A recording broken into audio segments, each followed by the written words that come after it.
ஆமேன். இங்கே ரெண்டு விஷயங்கள் நடக்கிறது. இயேசு கைது செய்யப்படுகிறார். காய்பா என்ற அந்த பிரதான ஆசாரியன் அவருடைய வீட்டுக்கு இயேசு கிறிஸ்துவை கைது செய்து அழைத்து செல்கிறார் விசாரணைக்காக. அடுத்ததாக நாங்கள் பார்க்குறோம், பேதுரு இயேசுவை மறுதளிக்கிறார் என்று பார்க்குறோம். இந்த கைது செய்தல் இது முதல் தடவையாக நடக்கவில்லை.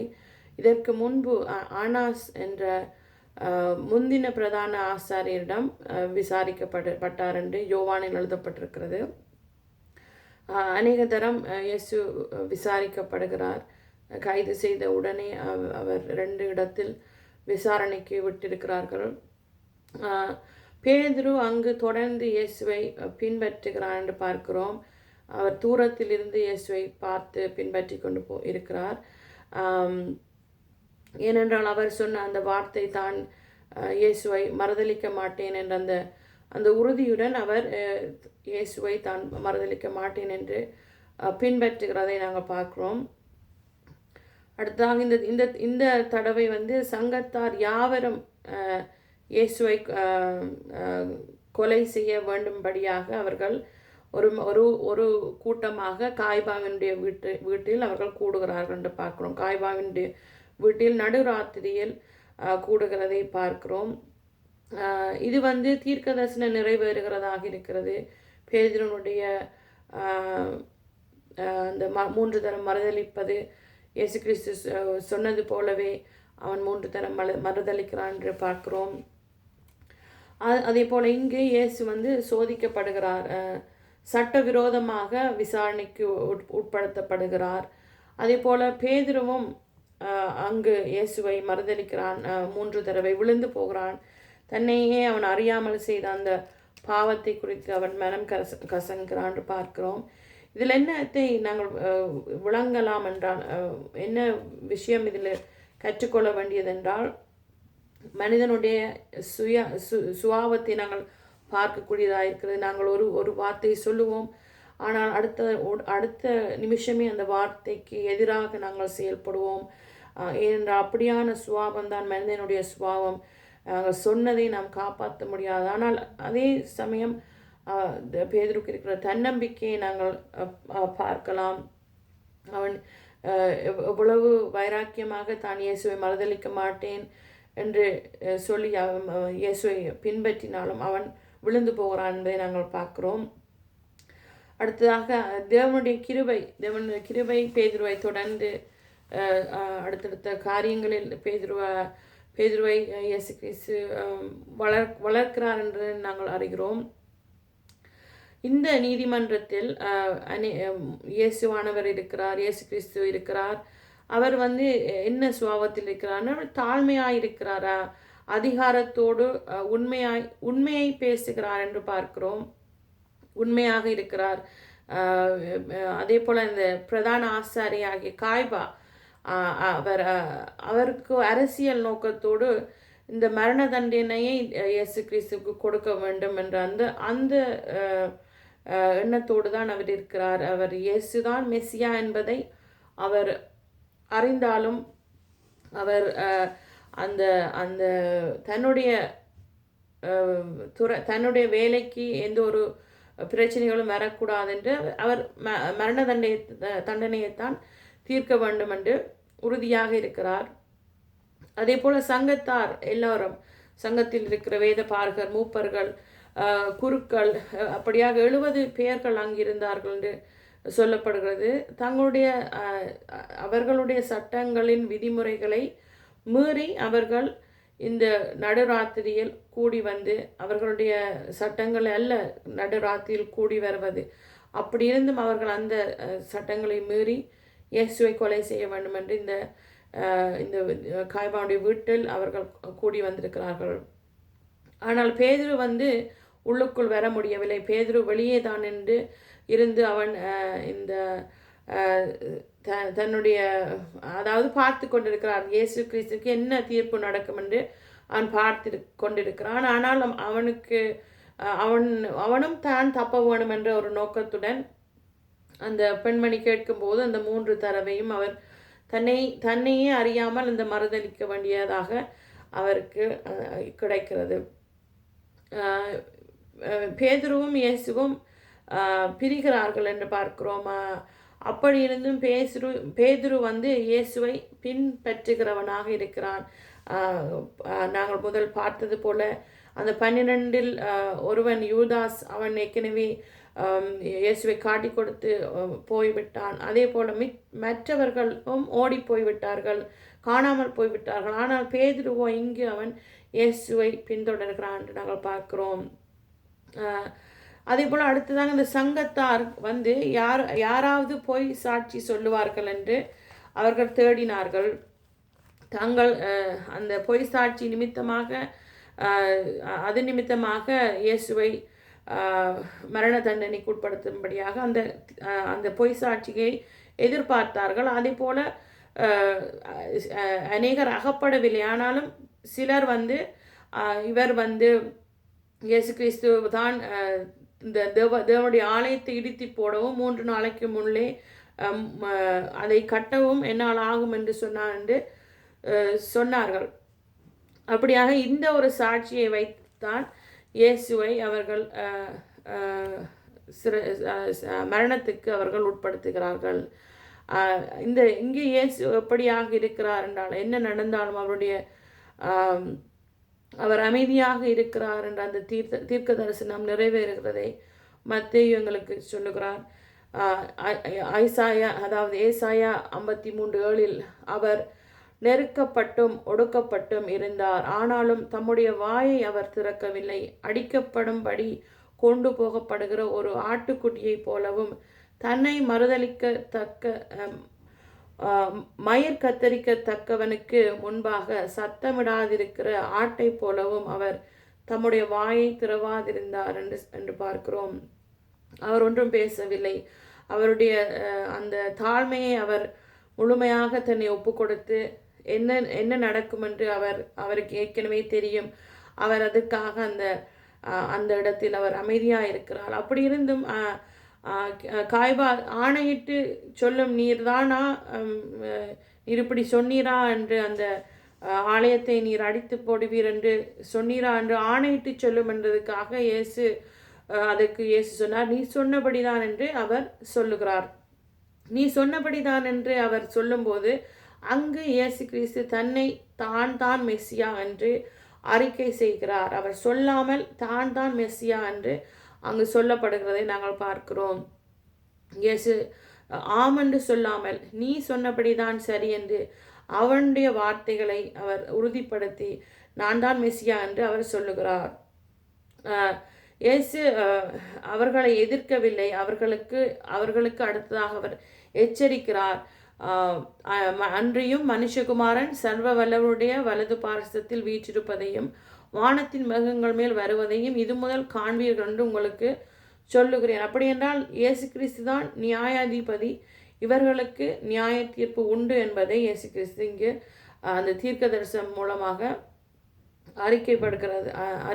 அவர் சொல்லுகிறபடியே அது நடக்கும் என்று நாங்கள் பார்க்கிறோம். அதற்கு காய்பா வந்து தன்னுடைய வஸ்திரத்தை கிழித்து கொண்டு இவன் தேவதூஷணம் சொல்லுகிறான் என்று அவர் இயேசுவை அடிக்கிறார்கள், இயேசுவை பரியாசப்படுத்துகிறார்கள், துன்பப்படுத்துகிறார்கள். அவரை இதிலும் தீர்க்க தரிசனம் நிறைவேறுகிறது. அவரை அடித்தது யார் என்று தீர்க்க தரிசனம் சொல்லும்படி அவர்கள் அவரிடம் கேட்கிறார்கள். இந்த தீர்க்க தரிசனமும் நிறைவேறுகிறதை நாங்கள் பார்க்கிறோம். இப்படியாக அநேக தீர்க்க தரிசனங்கள் இந்த மத்தேயுவில் நிறைவேறுகிறது. வெளியில் பேதுரு என்ன செய்கிறார் என்றால் 3 முறை நாங்கள் பார்க்கிறோம் படுகிறார். அவர் 3 முறையும் இயேசுவோடு நீ இருந்தவன் தானா என்று கேட்கும்போது, அந்த பெண்மணி கேட்கும்போது 3 முறையும் அவர் மறுதளிக்கிறார். இதே ஒரு தீர்க்க தரிசனம் இயேசு கிறிஸ்து மத்தேயு 30 இதே அதிகாரம் 34ஆம் வசனத்தில் சொன்னது போல அவன் 3 முறை மறுதளிக்கிறான் இயேசுவை. இங்கே இயேசு உள்ளே இருந்து போராடுகிறார். பேதுரு வெளியே இருந்து தன்னுடைய தன்னுடைய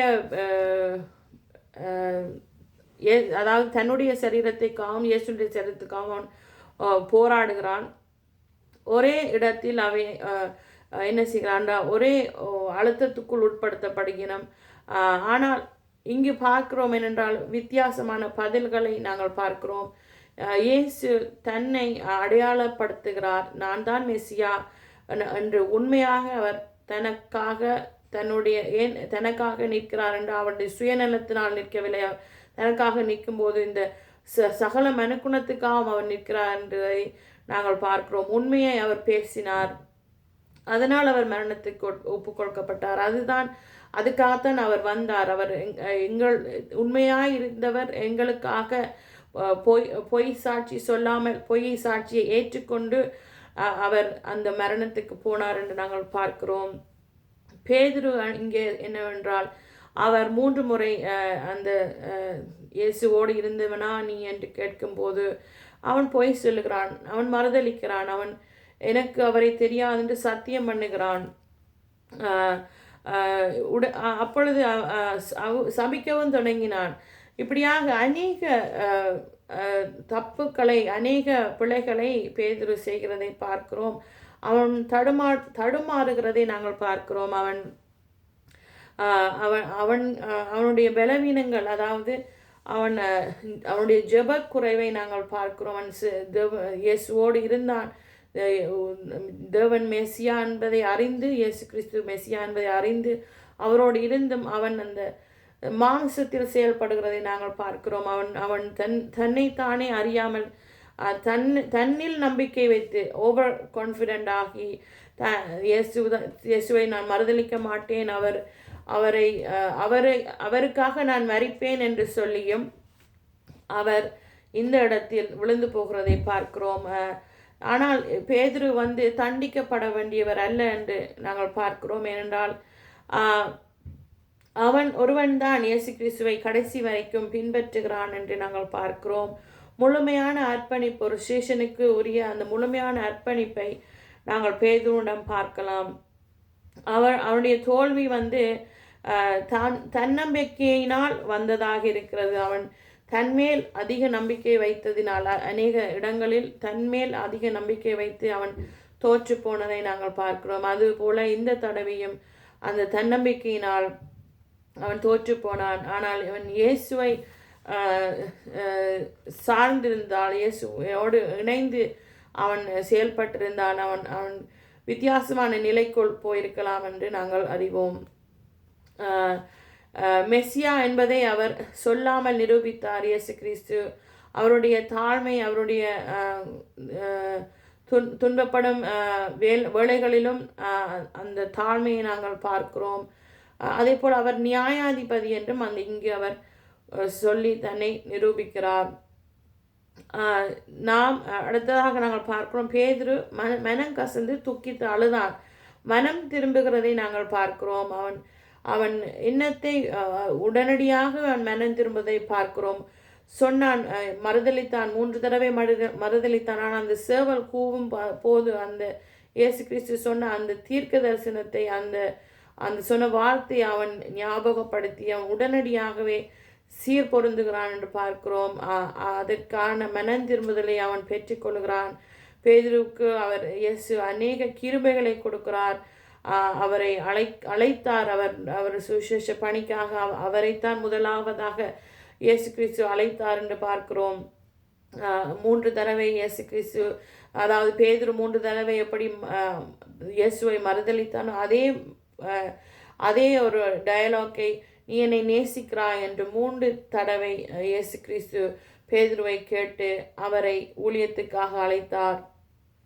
இப்படியாக நம்முடைய வாழ்க்கையிலும் இயேசுவை நாம் பின்பற்றும் போது சில விஷயத்தில் நாம் நம்மை காப்பாற்றுவதற்காக நாம் சில வேளை இயேசுவிடம் அணுகி நெருங்கி இருக்காமல் தூரமாக நாங்கள் நிற்போம். தூரமாக அவரை எனக்கு தெரியாது, நான் சும்மா தான் சர்ச்சுக்கு போகிறேன், ஆனால் நான் உண்மையாகவே சர்ச்சில் நான் ஒரு மெம்பராக இல்லை, நான் இயேசுவை பின்பற்றுறவராக இல்லை, நாங்கள் சும்மா போய் பார்த்துட்டு அப்படியான செயல்களோடு நாங்கள் இருந்தால் நாங்கள் இன்றைய நாளில் அப்படியான கிரியைகளிலிருந்து நாங்கள் மனம் திரும்ப வேண்டியவர்களாக இருக்கிறோம். நாம் இயேசுவை பின்பற்ற வேண்டுமென்றால் நாம் நெருங்கின உறவோடு அவரை மறுதலிக்காமல் அவரை ஏற்றுக்கொள்ள வேண்டுமா? யாரெல்லாம் நீங்கள் கிறிஸ்தவர்கள் என்றால் நாம் உடனடியாக நாங்கள் கிறிஸ்தவர்கள், நாங்கள் கிறிஸ்தவர் இயேசு கிறிஸ்துவைத்தான் நாங்கள் சேவிக்கிறோம் என்று அந்த தைரியம் நமக்கு இருக்க வேண்டும். நம் இயேசுவை தூரத்தில் வைத்து, எந்த இடத்திலும் நாம் தூரத்தில் வைத்து நாம் இயேசுவின் ஊழியக்காரர்களோ விசுவாசிகளாகவோ நாங்கள் இருக்க முடியாது. எல்லா நேரத்திலும் நாம் இயேசுவை அறிக்கை செய்ய வேண்டும். அது ஒரு மரணத்தருவாயில் மரணத்தை கொண்டு வந்தாலும் நாம் இயேசுவை அறிக்கை செய்ய வேண்டும். நாம் சில வேளைகளில் நம்முடைய சுபாவம், மனிதனுடைய சுபாவம், நம் சொன்ன வாக்குகளை நாங்கள் காப்பாற்ற முடியாமல் நாம் தடுமாறுவோம். நம்முடைய மனித சுபாவம் அது. ஆனால் நம் உண்மையாகவே நாம் நம்முடைய பாவங்களை அறிக்கையிட்டு நமக்காக நின்ற இயேசுவுக்கு அவருக்காக நாம் என்னத்தை நாம் செய்ய முடியும்? நாம் அவரை வாயினால் அறிக்கை பண்ணவும் அவருக்காக நாங்கள் நிற்கவும் தான் நாங்கள் செய்ய வேண்டும். இயேசுவை நாங்கள் அதாவது இயேசு ஒரு நாள் நம்மையும் நியாயம் தீர்ப்பார், நம்மையும் அவர் கேள்வி கேட்பார். நீ என்னை நேசிக்கிறாயா என்று கேள்வி கேட்பார். எங்களை அவர் ஊழியத்துக்கு அழைத்திருந்தால் எங்களை அவர் கேட்பார், நீ என்னை முழுமையாக நேசிக்கிறாயா? நான் உன்னை அழைக்கும் போது நீ என்னை உடனடியாக பின்பற்றுகிறாயா? இப்படியான கேள்விகளை இயேசு கிறிஸ்து நம்மிடம் கேட்டால் நாம் உடனடியாக அந்த பதில்களை நாம் கொடுக்க வேண்டும். அவரை நாங்கள் நேசிப்போம் என்றால் அவரை நாங்கள் அறிக்கை பண்ண வேண்டும், அவரை நாங்கள் பின்தொடர வேண்டும். ஏனென்றால் நமக்கும் ஒரு நியாய தீர்ப்பு கடைசி நாளில் இருக்கும். இந்த உலகத்தில் நடக்கிற அநீதியான காரியங்களை நாம் தட்டி கேட்க வேண்டும். கிறிஸ்தவ சமுதாயத்தில் அநீதியான செயல்கள் நடக்கும் போது ஒருவன் இயேசுவை மறுதலிக்கலாம், ஒருவன் இயேசுவை ஏற்றுக்கொள்ளலாம். அவர்களிடம் நாம் தட்டி கேட்க வேண்டும், உண்மையாகவே நீங்கள் இயேசுவை நேசிக்கிறீர்களா? உண்மையாகவே நீங்கள் சபைக்கு இயேசுக்காக ஓடி வருகிறீர்களா? உண்மையாகவே நீங்கள் இயேசுக்காக நிற்பீர்களா என்று அவர்கள் சில வேளைகளில் அவர்களுடைய கண்கள் பிசாசினால் குருட்டாக்கப்பட்டிருக்கலாம், அவர்களுடைய ஜெப குறைவினால் குருட்டாக்கப்பட்டிருக்கலாம். ஆனால் நாம் அவர்களை தெளிவுபடுத்த வேண்டும். அவர்களை நாங்கள் நியாயம் தீர்ப்பதல்ல, ஆனால் அவர்களுக்கு நாங்கள் அந்த எச்சரிக்கையை நாங்கள் கொடுக்க வேண்டும். எல்லோருக்கும் ஒரு நியாய தீர்ப்பு என்பதை நாம் அறிக்கை செய்ய வேண்டும். இங்கு இயேசுவை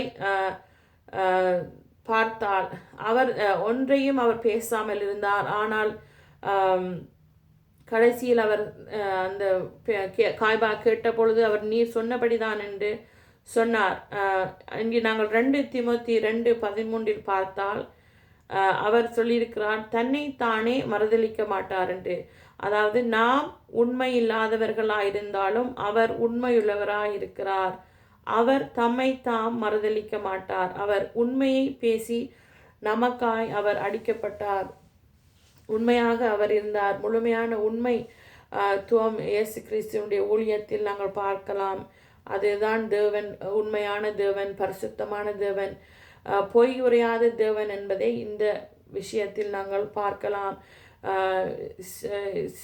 எந்த பாடுகள் வந்தாலும், எந்த கஷ்டங்கள் வந்தாலும், இயேசுப்பட்ட பாடுகளுக்கு மேலான பாடுகளை நாம் மனிதர்களாக நாங்கள் அனுபவிக்கவில்லை. ஆனாலும் அவருடைய பாடுகள் நம்முடைய பாவத்தை மூடினது. அதற்காக நாம் நன்றி சொல்ல வேண்டும்.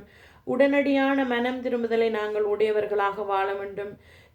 ஏனென்றால் இயேசுவை நாம் தூரத்தில் இருந்து நாங்கள் பின்பற்றினோம் என்றால் அவரை நாங்கள் கிட்டி நெருங்கி அவரோடு உறவாடி அவரோடு நாங்கள் அந்த பாவ மன்னிப்பை பெற்று மறுதலித்த நாம் வழிகளை நம்முடைய வழிகளை விட்டு அவருக்காக நம்மை ஒப்பு கொடுக்க வேண்டும். உடனடியான அந்த இரக்கத்தை நாங்கள் பெற வேண்டும். அவருடைய கிருபையை நாம் பெற வேண்டும். நாம் இதைத்தான் நாம் அவரிடம் கேட்க முடியும். மனம் திரும்புதலைத்தான் நாம் கேட்க முடியும். அவருடைய தாழ்மையை நாம் கேட்க முடியும். அந்த ஏனென்றால் இந்த உபத்திரவம், இந்த உலகத்தில் உள்ள உபத்திரவம் எல்லாம் அதி சீக்கிரத்தில் முடிந்து விடுகிற உபத்திரவங்கள். அப்படியாக நாம் அவருடைய கிருபையில் அடங்கியிருக்கவும் அவருடைய தாழ்மையை நாங்கள் கற்றுக்கொண்டு வாழவும் எங்களுக்கு தேவன் உதவி செய்ய வேண்டும். ஆமென். ஆமென். ஆமென்.